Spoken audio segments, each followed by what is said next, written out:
नमस्कार दोस्तों, आप सबका स्वागत है रिएक्ट जेट्स की एक नई वीडियो में। तो आज की इस वीडियो में बात करेंगे प्रॉप डीलिंग के बारे में। देखो, प्रॉप डीलिंग होती क्या है, पहले आप इसे आसान भाषा में हिंदी में समझो। देखो, प्रॉप क्या मतलब होता है, जैसे हमने प्रॉप पढ़े हुए हैं, पुराने वीडियो में मैंने पढ़ाया था। प्रॉप क्या होते हैं, प्रॉप होते हैं prop are data pass from one component to another component. यानी प्रॉप डाटा होता है जिसको हम वन कंपोनेंट से दूसरे कंपोनेंट में पास कर सकते हैं या फिर एक कंपोनेंट से दूसरे कंपोनेंट में भेज सकते हैं। ओके, अभी ड्रिलिंग क्या होती है, आपने बेसिकली देखा होगा कि ड्रिलिंग का क्या मतलब होता है। देखो, हिंदी भाषा में समझे तो ड्रिलिंग का मतलब होता है, ड्रिल मशीन देखी होगी आपने जो दीवार में छेद करती है, तो वो क्या करती है, ड्रिल मशीन दीवार में छेद कर देती है।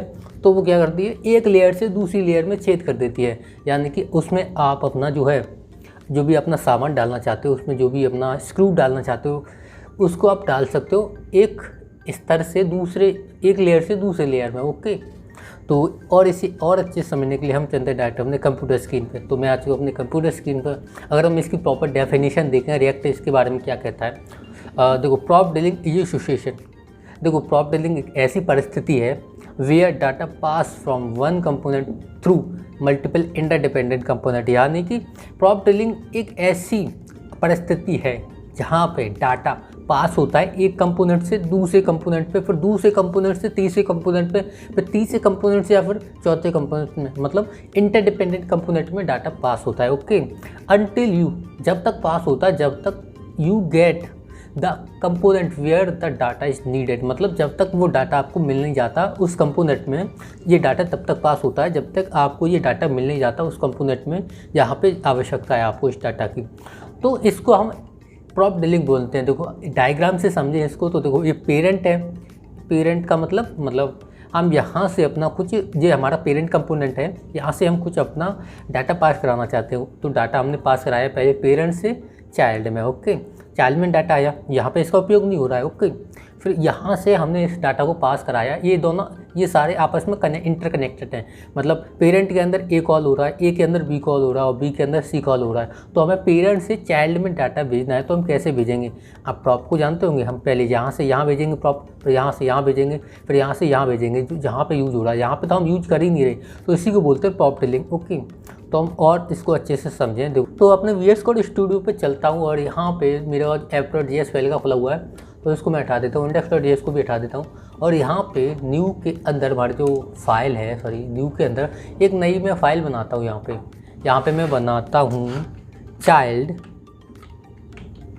child1 okay .js। आप JSX भी रख सकते हो, लेकिन और हम एक और बनाते हैं क्योंकि हमें डाटा भेजना है एक कंपोनेंट से दूसरे कंपोनेंट पे। ओके, चाइल्ड की स्पेलिंग गलत हो गई तो मैं इसकी स्पेलिंग सही कर देता हूँ, CHILD। Okay, child2.js। वो child1 है, ये 2 कर दिया। और child3 भी बनाता हूँ क्योंकि हमें 3 में हमें डाटा चाहिए। Okay, child spelling mistake child के 3.js। ओके, तो मैं क्या करता हूँ कि ये child1 है ना, child1 में यहाँ पे अपना इंपोर्ट कर लेता हूँ react. Okay, react from react से। ओके, ये आ गया। और यहाँ पे मैं क्या करता हूँ, यहाँ पे अपना फंक्शन बना लेता हूँ। फंक्शन को डिफाइन करना ही पड़ता है। अगर हम यहाँ पे फंक्शन कंपोनेंट बना, तुम्हारा यहाँ पे क्या नाम दिया था हमने, चाइल्ड। Okay, CHILD child1। तो इसको मैंने यहाँ पे डिफाइन कर दिया। ओके, तो यहाँ पे ये रिटर्न भी करता है, तो यहाँ पर रिटर्न कंपलसरी है, तो कराना ही पड़ेगा। और सेगमेंट तो हमें लेना ही पड़ता है, अगर हम मल्टीपल JSX लिखना पड़ता है तो। ओके, और यहाँ पे मैं क्या करता हूँ, यहाँ पे मैं एक्सपोर्ट कर देता हूँ उसे, एक्सपोर्ट। और हमें डिफ़ॉल्ट देना पड़ेगा, डिफ़ॉल्ट क्योंकि हम एक ही चीज़, एक ही वस्तु, एक ही फंक्शन कंपोनेंट हम यहाँ से हम यहाँ से एक्सपोर्ट करा रहे हैं। ओके, तो डिफ़ॉल्ट क्या, चाइल्ड। तो मैं इसको child1 को यहाँ से मैंने कर दिया, सेमीकोलन दे दिया। सेमीकोलन ऑप्शनल होता है। If we are having one statement single line, in that case semicolon is optional, but if we are having more than one statement in single line, in that case semicolon is mandatory. Okay, समझ गए। और मैं यहाँ पे भी इसको copy paste करता हूँ और इसका नाम चेंज करना बस हमें। ओके, तो मैं इसको यहाँ पे भी कॉपी child2 के अंदर इसको पेस्ट कर दिया। ओके, तो मैं इसको थोड़ा जूम कर लेता हूँ, आपको अच्छे से समझ में आया आई थिंक। ओके, मैं ये जूम कर लिया थोड़ा और इसका मैं नाम चेंज कर देता हूँ, तो child2। ओके, child2 कर दिया मैंने। और यहाँ से एक्सपोर्ट भी child2 को कराना पड़ेगा, तो मैंने इसको यहाँ से, इसको भी यहाँ पे लिख दिया चाइल्ड 3 में और इसमें भी चाइल्ड 3 कर दिया। ओके, चाइल्ड 3 कर दिया। और मैं क्या करता हूँ कि चाइल्ड 1 के अंदर मैं कॉल कराता हूँ चाइल्ड 2 को, तो यहाँ पे इंपोर्ट भी करना पड़ेगा, तो मैं यहाँ पे इंपोर्ट कर लेता हूँ। ओके, और साथ ही साथ भाई लोग आप प्रैक्टिस भी करना। अब कितने भी ट्यूटोरियल देख लो, जब तक प्रैक्टिस नहीं करोगे तब तक समझ नहीं आएगा। तो यहाँ पे चाइल्ड 3 को यहाँ पे इनिशियलाइज कर देता हूँ HTML टैग की तरह। ओके, यहाँ पे कर दिया।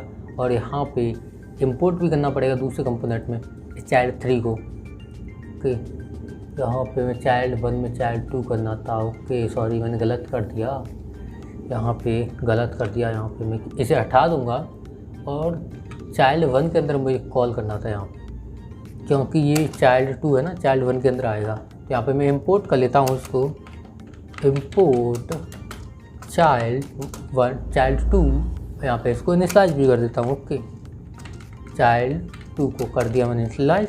ओके, और इसको चाइल्ड 2 के अंदर, चाइल्ड 3 के अंदर, सॉरी चाइल्ड 3 जो हमने एक्सपोर्ट किया है इसको यहाँ पे इंपोर्ट कर लेंगे चाइल्ड 2 के अंदर। ओके, और यहाँ पे चाइल्ड 3 को हम यहाँ से डिफाइन यहाँ पे कर दिया इंपोर्ट। ओके, और यहाँ पे हम चाइल्ड 3 को इनिशियलाइज भी कर दिया। ओके, हम देखते हैं हमने यहाँ पे app.js में चाइल्ड 1 को कॉल किया है कि नहीं।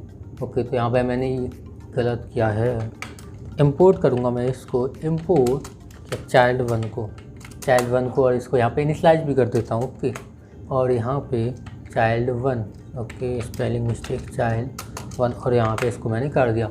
और यहाँ पे मैं क्या करता हूँ, चाइल्ड यहाँ पे 3 के अंदर लिखता हूँ, app.js को भी यहाँ से हटा देता हूँ और इसको थोड़ा बड़ा कर लेता हूँ। ओके, तो मैं यहाँ पे क्या करता हूँ, इसको थोड़ा बड़ा करता हूँ।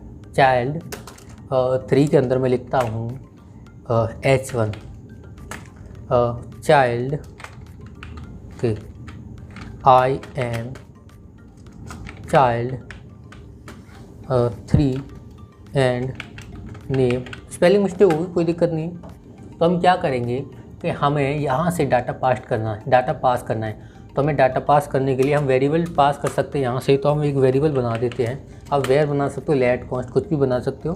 अगर आपको इन तीनों में डिफरेंट नहीं पता है तो आप डिफरेंट छोड़ सकते हो। ओके, तो मैं यहाँ पे नेम ले लेता हूँ, नेम, और यहाँ पे वेरिएबल में डाल देता हूँ अपना नेम। ओके, तो यहाँ पे नेम को हम पास करेंगे चाइल्ड 2 के अंदर, ये चाइल्ड 2 के अंदर चला जाए, तो नेम को मैं चाइल्ड 2 के अंदर डाल देता हूँ। ओके, इस तरह से डालते हैं अगर हमें वैलिड जावास्क्रिप्ट लिखनी होती है। तो ये वेरिएबल है ना, एक जावास्क्रिप्ट का पार्ट है, तो हमें यहाँ पे लिखना पड़ेगा नेम को। ओके, इसको मैंने यहाँ पे डाल दिया। ओके, अब ये यहाँ पे चाइल्ड 2 के अंदर भेज दिया, तो यहाँ पे रिसीव भी करना पड़ेगा, तो मैं यहाँ पे रिसीव कर लेता हूँ। इसके अंदर हम रिसीव इस तरह से करते हैं, अगर हम यहाँ पे कर रहे हैं रिसीव। ओके, एक्सप्रेशन के अंदर आपको पता होगा मैंने एक्सप्रेशन पढ़ाया हुआ है।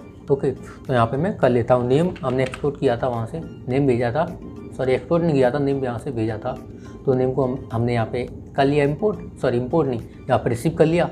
और इस नेम को मैं चाइल्ड 3 के अंदर भेज देता हूँ, यहाँ से, यहाँ पे आ रहा है चाइल्ड 2 के अंदर, इसको चाइल्ड 3 के अंदर भेज देता हूँ।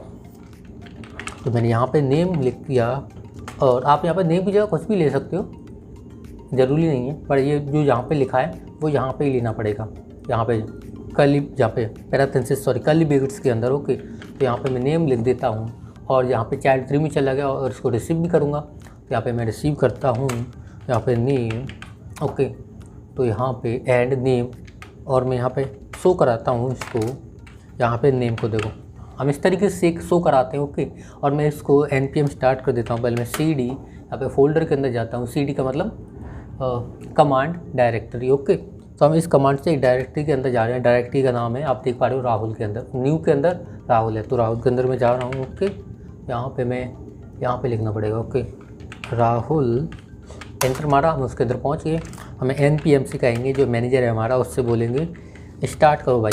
ओके, आप ऐसे समझ सकते हो जैसे कि हमारा रिएक्ट जो है वो एक वर्कर है, Node.js एक फैक्ट्री है। ओके, Node.js के साथ आता है npm एक मैनेजर है वहाँ का। ओके, और वहाँ पे जो हमारा रिएक्ट है वो वर्कर है। ओके, रिएक्ट हमारा सारा काम करता है, रिएक्ट से हमारा सारा प्रोजेक्ट बनता है, आप इस तरीके से समझ सकते हो। तो हम यहाँ पे npm को कह रहे हैं भाई, npm जो हमारा मैनेजर है भाई, इसको स्टार्ट कर हमारा रिएक्ट प्रोजेक्ट। ओके, तो यहाँ पे दिखा रहा है I am child 3 and Rahul. Okay, तो यहाँ पे राहुल कैसे आ रहा है, हमने यहाँ से डाटा पास किया था। ओके, डाटा यहाँ से पास किया था वेरिएबल को, और यहाँ पे ये शो कर रहा है। ओके, यहाँ पे चाइल्ड की स्पेलिंग गलत है, CHILD। Okay, child 3 and name, okay name name यहाँ पे नेम की जगह यहाँ पे राहुल आएगा क्योंकि इसके अंदर राहुल आ रहा है। तो यहाँ पे देखता हूँ I am child 3 and name Rahul, okay. तो यहाँ पे चाइल्ड 3 के अंदर यहाँ पे आ रहा है। तो यहाँ पे एक प्रॉब्लम है, हमें डाटा पहले यहाँ से हमें यहाँ से यहाँ यूज करना। तो मैंने यहाँ से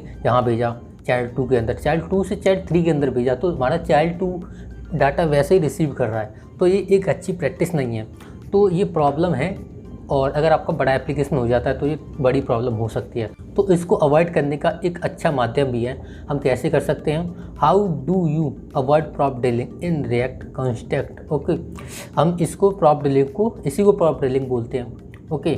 प्रॉप डिलिंग मैंने आपको बताया था, रिवीजन कर लेते हैं। Prop drilling is association where data pass from one component to multiple interdependent component, okay. तो हम इसको कैसे सॉल्व कर सकते हैं, हम कर सकते हैं सॉल्व इसको कॉन्स्टेक्ट एपीआई की हेल्प से। रिएक्ट हमें प्रोवाइड करता है कॉन्स्टेक्ट, ओके। अभी कॉन्स्टेक्ट क्या होता है हम अगली वीडियोस में देखेंगे। आप इसको सीख गए तो आप रिएक्ट लगभग आ गया 50%, ओके।